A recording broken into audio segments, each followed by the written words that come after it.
Dawn came gray and hard over Sagebrush Crossing, Wyoming Territory. The town was still small enough that you could count the real buildings on one hand and still have fingers left. There was the depot, the freight shed, the telegraph office, Clara Reed's schoolhouse, and a row of half-finished frame houses with wind blowing through their boards. Beyond them lay open land, pale grass, low hills, and the black line of the railroad track cutting across the snow.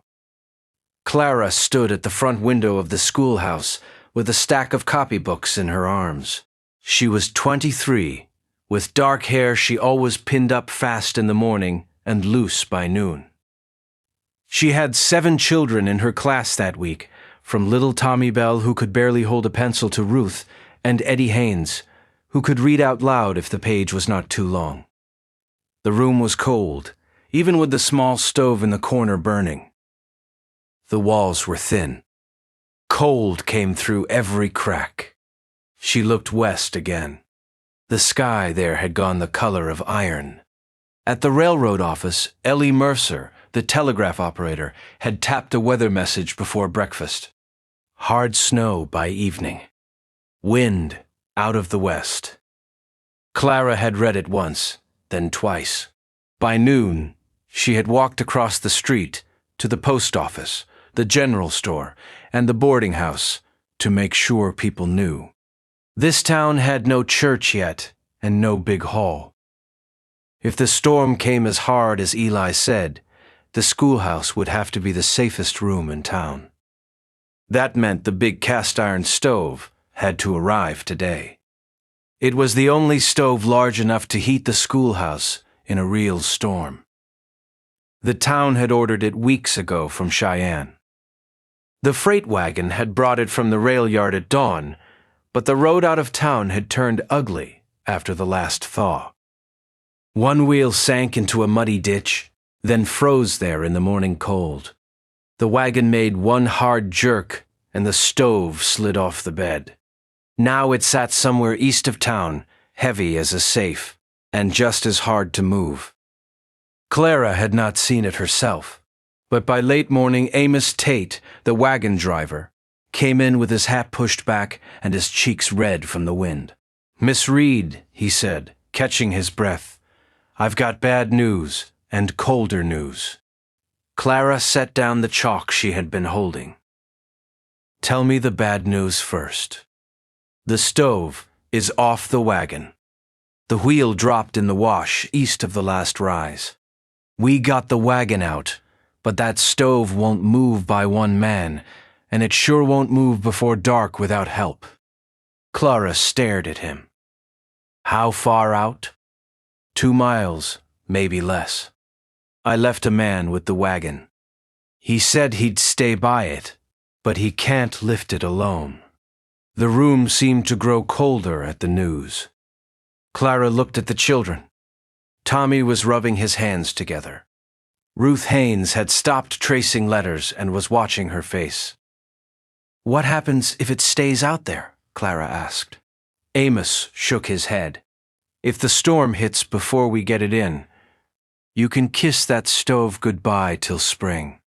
Maybe longer." Clara took one slow breath. She thought of the mothers with babies, the men living in tents by the track, the children who would be sent to the schoolhouse if the wind got mean enough to break windows and freeze water buckets. She thought of the weak little stove in the corner, which could take the chill off a room, but not much more. She made her choice at once. "Get Nate Briggs and Caleb Rowe," she said. "The railroad men at the section house. Tell them I need them now. And bring rope if you have it." Amos blinked. "You want me to bring the whole town?" "I want that stove in here before the light fails," Clara said. He gave her a quick nod and was gone. Clara sent the children home early, one by one, with clear orders to stay close to their families and bring blankets if they had them. Then she tied on her coat, took the key to the schoolhouse back room, and walked down Main Street toward the section house. Nate Briggs and Caleb Rowe were inside by the stove, eating stew from tin bowls.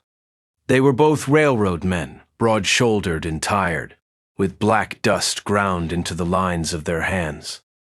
Nate had been laying track west of town all fall.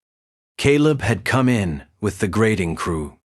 They were the kind of men who could lift a rail, swing a hammer all day, and still have enough strength left to laugh at supper. Nate looked up first. "Miss Reed," he said, "that means trouble."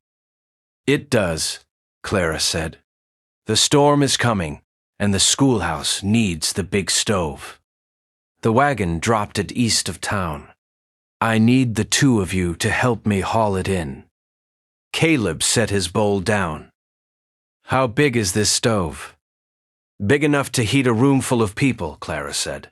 "And every person in Sagebrush Crossing may need that room by nightfall." Nate leaned back and crossed his arms. "That stove weighs more than a horse." "Then we will use a horse," Clara said. Caleb gave a short laugh. Nate did too, though not because it was funny. Because Clara had not asked them to agree. She had already decided they would. Nate stood up. "All right. We have a flat sled at the freight shed and a pair of teams in the yard. If the stove is where Amos says it is, we can get it on the sled with a pry bar and some boards. After that, it depends on the snow." Clara nodded. "Then let's not wait for the snow to get worse." They gathered fast. Nate found 2 thick ropes, a pry bar, a hammer, and a lantern. Caleb borrowed a wide sled from the freight yard and tied new runners under it with wire. Clara brought quilts from the schoolhouse and a sack of dry kindling. Amos Tate met them at the edge of town with one of the railroad teamsters, a quiet man named Henry Pike, who had stayed with the broken wagon through the morning. By then, the wind had begun to rise. The road east of Sagebrush Crossing was not much of a road, only 2 pale lines pressed into the land by wagon wheels and boots. Snow had filled the low spots. The 4 of them moved out across open ground, with the team pulling the empty sled and Clara walking beside it, her skirt hitched a little higher than she would have liked. The sky grew lower by the minute. The light had that strange, flat look that comes before a storm, when everything seems too still. At the wash, they found the wagon on one side of the dip and the stove on the other. It sat half in the snow, black and square and heavy-looking even in the dim light. One of its iron legs had sunk into a drift. A few strips of torn straw packing clung to its side. It had slid from the wagon at an angle, and the impact had left a dent in the wooden bed. But the stove itself looked whole. "There she is," Amos said. Nate let out a low whistle. "That's no stove. That's a bank vault." "Can you move it?" Clara asked. Caleb walked around it once, knee-deep in snow. He knelt, brushed ice from the bottom edge, and nodded. "Maybe. If we use the sled, we can roll it on. But we need to get it up first." Henry Pike brought the lantern close. The flame shook in the wind. "We should hurry." I saw white on the ridge. Storm's close. No one argued after that. They slid the sled beside the stove, then shoved 2 boards under one side as a ramp. Nate jammed the pry bar under the frame and used both hands to lift. Caleb pulled on the rope, tied through the stove's side holes. Clara braced her boots in the snow and held the lantern where they could see the edges. The iron was so cold, it seemed to bite through her gloves. "Now," Nate said. They heaved together. The stove gave an ugly scrape, moved an inch, and stopped. Caleb reset his grip. Henry leaned his shoulder in. Clara put both hands on the rope and pulled with them. For one sharp second, nothing happened. Then the stove shifted, rocked, and slid onto the boards with a heavy thud that made all four of them breathe out at once. Again, Nate grunted. They worked the far side up next. Snow blew across Clara's face in thin, hard lines. Her fingers were numb. Her arms shook. The stove climbed board by board until at last it sat on the sled, wrapped in quilts and bound with rope like a prisoner. The first hard gust hit just as they finished. It snapped through the wash and across the open land, making the sled jerk sideways. Henry grabbed the front rope. Nate and Caleb took the rear. Clara moved to the left side, one hand on the stove, ready to keep it from slipping. The team pulled, but the load was too heavy for the soft snow. Every few yards, the runners dug in and stopped. They had to stop and free it twice before they were halfway home. The second time, the wind came harder, and snow started to race across the ground in long white sheets. The team got nervous. One horse threw its head and tried to turn. Caleb ran up to the bridle and pressed a hand to the animal's neck. "Easy," he said. "Easy now." Clara stood by the stove and watched the storm gather around them. The town was a dark blur in the distance, half hidden by the weather. She could barely see the schoolhouse on the rise.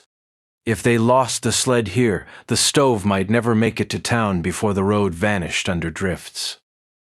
Nate looked at the slope ahead. "We can take the rail cut and save some wind, but the snow will be deeper there." "Do it," Clara said. He gave her a quick look. "You don't have to come on with us, Miss Reed. We can finish this." Clara wiped snow from her eyelashes. "That stove belongs in my schoolhouse. I'm coming." Nate said nothing after that. He only nodded and went to the front rope. The rail cut was a shallow dip beside the track, where the wind had piled snow into a white bank. The sled sank at once. The runners disappeared. The men leaned into the ropes until their boots slid back. Clara put both hands against the stove and pushed with all her strength. The iron did not feel like it was moving, but then it gave a little. The sled rose and lurched forward, and they took 3 more steps before it stuck again. They made a line of old rail ties to help the runners. Nate and Caleb threw the ties down, one by one, while Henry led the team. Clara was sent ahead to knock snow from the path with a shovel. Her lungs burned. Her coat was white at the shoulders. But she kept going. Every time she looked back, the stove was still there, black and square behind them, and that made her keep moving. By the time they reached the last rise before town, the sky had gone nearly dark. Clara could see the schoolhouse windows now. Warm yellow light showed through the glass. People were already there. She had told them to come if they needed warmth, and they had listened. Dark shapes moved behind the panes. A child ran to the front window and pressed a face to the glass, then disappeared. The sight gave Clara a fresh rush of strength. "We're almost there," she called. The storm answered with a blast of wind so hard it tore the words from her mouth. The last yards were the worst. The sled had to turn around the corner of the schoolhouse, and the wind struck it broadside. The stove leaned so far that Clara thought it would topple. Nate shouted for everyone to stop. Caleb jammed a boot into the snowbank. Henry took the rear rope and pulled with both arms. Clara grabbed the front quilt and yanked the stove back toward the sled bed. For one terrible second, the black iron body stood on edge, lit by the lantern and the schoolhouse window, with snow spinning around it like sparks. Then it settled. Nate let out a breath. "Move. Now, before it changes its mind." They dragged the sled to the door, but the stove was too wide to fit straight through. The schoolhouse door was narrow, and the steps had drifted over. Clara ran ahead, opened the door all the way, and called to the people inside to make room. Men stood up from benches. Women took children by the hand. Someone pulled a table aside. Someone else moved the water bucket. It was all quick and practical, the way people move when they are cold and worried and do not have time to waste. "On 3, Nate said. They used the boards again, lifting and tilting the stove to one side, then another, until it cleared the frame by less than an inch. Clara heard the iron scrape wood. She held her breath. The stove made it through. Then it hit the floor with a solid boom that shook dust from the ceiling. For a moment, nobody spoke. The schoolhouse room was packed. Children stood shoulder to shoulder near the desks. Mrs. Haynes held her baby under a wool shawl. Old Mr. Pike sat on a chair with his hands wrapped around a cup of tea. 2 railroad men, a store clerk, a cook from the boarding house, and 3 mothers with baskets all crowded the back wall. Their faces were pale from the cold and from waiting. Clara looked at the stove, then at the room, and said, "All right. Let's get this lit." Nate and Caleb set the stove legs, and Henry fitted the pipe through the wall opening. Clara handed in kindling from her sack. One of the older boys, Jonah Bell, crouched beside the door with a match in a shaking hand. The first flame died. The second caught. Dry wood hissed, then cracked. Smoke puffed out at the joints and made everyone cough, but Clara opened the door wide and kept the air moving. At last, the draft grabbed hold. The smoke went where it should go, up the pipe and out into the dark. Then the iron began to warm. It changed the room almost at once. The children stopped rubbing their hands. Mrs. Haynes eased her baby away from the wall and smiled for the first time all day. Someone set a pot of beans on the top. Someone else hung wet mittens near the side to dry. The room filled with the smell of wood smoke, wet wool, and soup. Outside, the storm hit full force. The wind slammed against the walls so hard that the schoolhouse gave a little shake. Snow threw itself at the windows in white bursts. But inside, the stove glowed red behind its small iron door, and the room stayed warm enough for people to sit, talk, and wait out the night. Clara moved from desk to desk, checking on everyone. She made sure the youngest children had dry socks. She gave a blanket to a man whose coat was soaked through. She poured coffee from a dented pot and found a place for everyone to stand or sit. No one complained about the crowd. No one had to. The room had become what it needed to be. Later, when the worst of the storm settled into a long, steady howl, Clara sat at her desk with 2 children on the bench near her feet and the lamp burning low beside her books.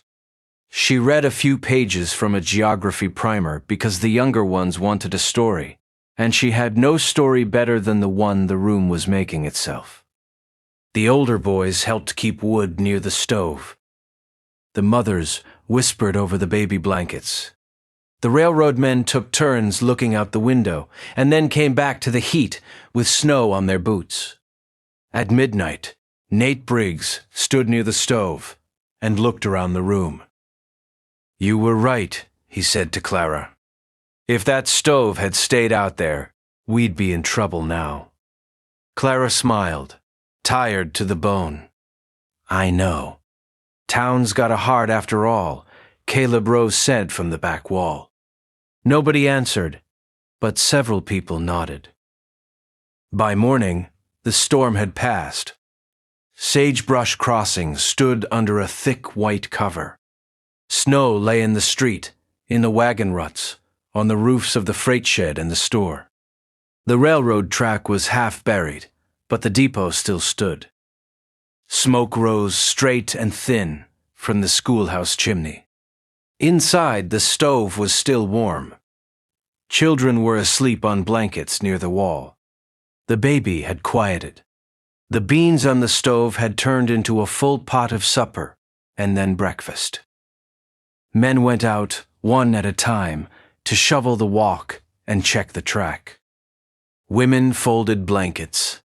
Clara opened the windows for a little clean air and looked at the bright white town beyond them. Sagebrush Crossing was still small, still rough, and still half-built. But it had made it through the night. People had a warm room, a hot stove, and enough hands to keep one another safe. For Clara Reed, that was enough to call it a town. She stood by the black iron stove, listening to the soft talk of children waking up, and watched the first clear sunlight hit the snow outside. The storm was gone. The work was not. But now there was heat in the schoolhouse and hope in the room, and that was a strong beginning.